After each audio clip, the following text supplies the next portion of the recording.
The question of whether believers are required to obey the laws found in the Old Testament has been discussed throughout the history of the faith. To understand this clearly, it is important to see the purpose of the law, its fulfillment, and the present relationship believers have to it.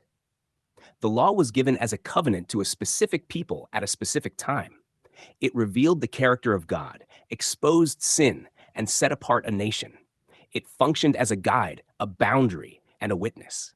Yet it was never intended to be the final means by which righteousness would be attained. Rather, it pointed forward to something greater. With the coming of Christ, there is a shift. He did not come to discard what was written, but to bring it to its intended goal.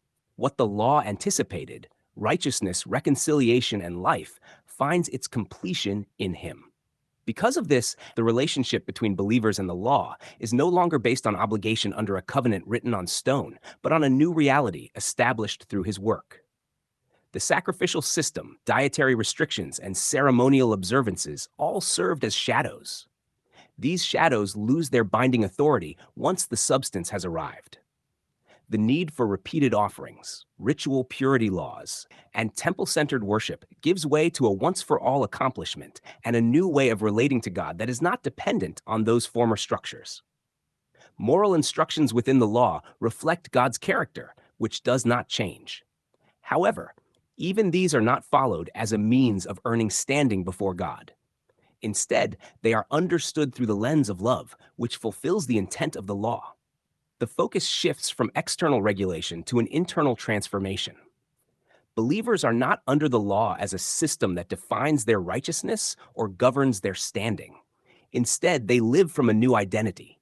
Obedience flows from that identity rather than to achieve it. What was once written externally is now expressed inwardly, not as a burden, but as the natural result of a changed heart. This does not lead to lawlessness, but to a deeper expression of what the law was always pointing toward.